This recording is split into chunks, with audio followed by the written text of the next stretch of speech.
Oke, assalamualaikum warahmatullahi wabarakatuh. Jadi di sini saya akan menjelaskan tentang API Gateway Microservice.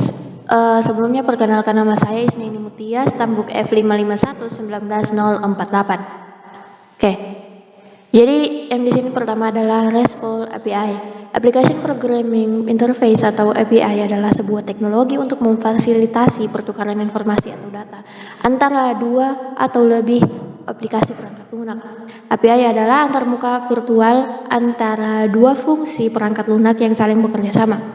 Sedangkan di sini adalah penjelasan REST atau Representation State Transfer adalah satu implementasi dari web service, yaitu sebuah standar yang digunakan untuk pertukaran data antar aplikasi atau sistem.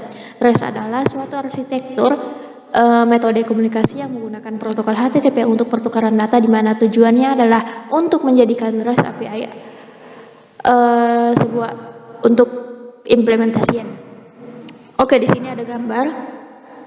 Di sini ada gambar API ke laptop, ke perangkat web, laptop atau HP. Di sini menggunakan get, post, put, dan delete. Apabila ada yang bertanya mengapa API menggunakan get, post, dan put, dan delete, yang pertama itu adalah kita melihat dulu gagasan REST. Representation, S adalah in state, dan T adalah transfer, yang bukan tentang mengakses data dengan cara sesederhana mungkin. Jadi saya menyarankan menggunakan permintaan POST untuk mengakses JSON yang merupakan cara yang sah untuk mengakses memanipulasi data. Di sini saya jelaskan kembali, REST itu adalah metodologi untuk akses. Ini yang pengertian yang lebih sederhananya ya. Jadi metodologi untuk akses data yang bermakna. Ketika Anda melihat atau ketika kamu melihat permintaan di REST, itu harus segera menilai apa yang terjadi dengan data. Sebagai contoh begini, saya membuat saya membuat contoh get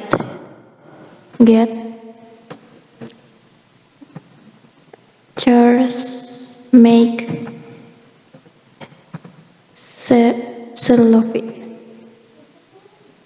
Chevrolet. Oke, ini adalah contoh. Sebagai contoh get. Jadi di sini untuk kemungkinan untuk mengembalikan daftar mobile CV. Tentang cara memasukkan data yang masuk ke dalam REST API, saya menyimpulkan bahwa cara terbaik untuk menentukan tipe data secara eksplisit adalah melalui ekstensi file yang sudah ada seperti JSON, HTML atau XML.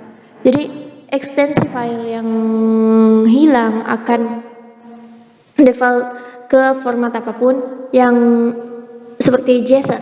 JSON yang pertama ya, ekstensi file yang tidak didukung mengembalikan kode status 501 not implementation. Oke, jadi begitu. Jadi untuk yang contoh kedua, ini kan get. Jadi contoh kedua adalah post.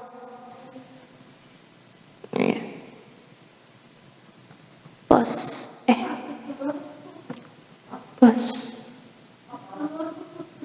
Charles make tunggu ya.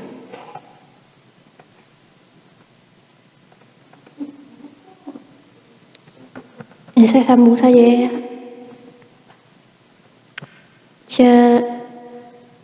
Chevrolet mode mile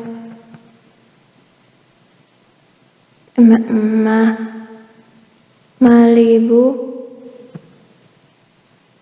colors red, kurung siku red, green blue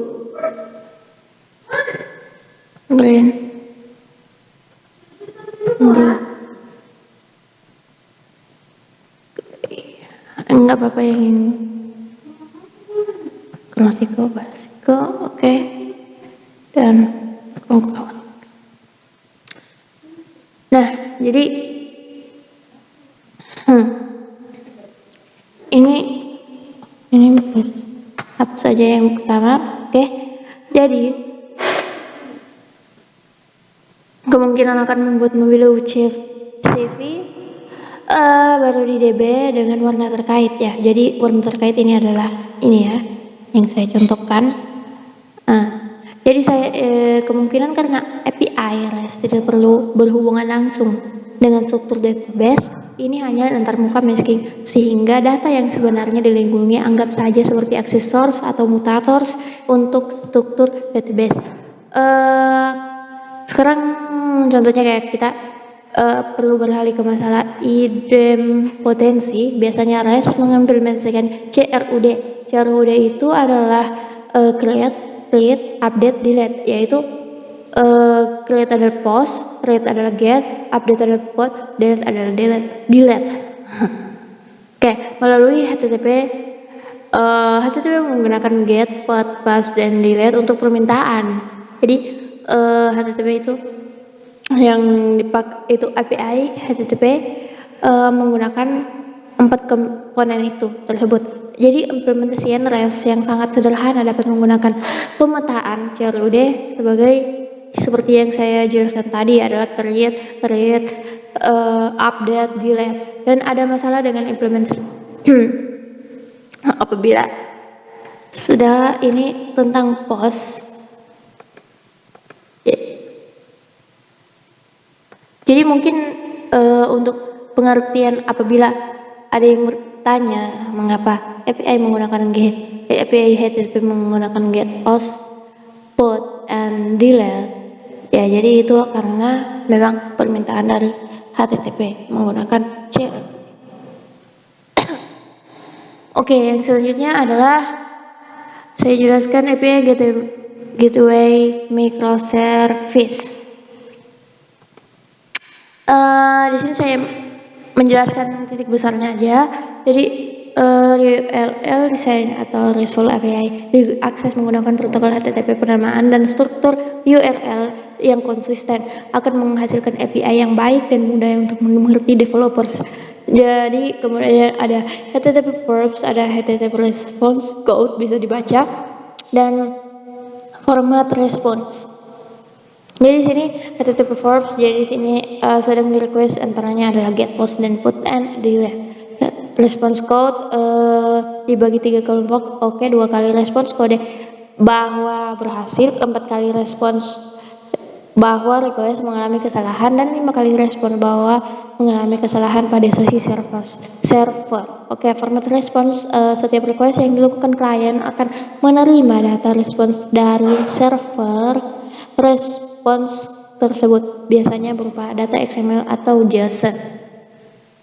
Oke, ini komponen dari HTTP request, response code, HTTP version. Oh, ini sama ya? Oh, ini sudah bolong. Oke, kita hapus yang ini. Oke, ini komponen dari HTTP request adalah 5 bagian, dan di sini adalah pengertian microservice arsitektur. Jadi microservice di sini adalah sebuah pendekatan untuk mengembangkan aplikasi dengan rangkaian service yang kecil, yang mana setiap service berjalan pada prosesnya sendiri-sendiri. Setiap service dapat berkomunikasi dengan mekanisme yang ringan. Oke. Jadi yang selanjutnya adalah keunggulan arsitektur microservice. Microservice memberikan fleksibilitas bagi developer untuk menentukan tools yang akan digunakan untuk mengimplementasikan sebuah service tanpa harus memaksakan tools tersebut untuk digunakan pada service-service lainnya.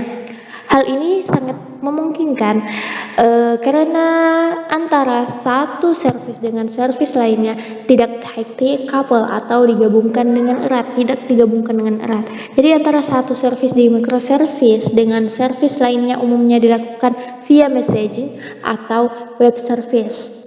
Kedua bisa diimplementasikan dengan menggunakan teknologi yang berbeda.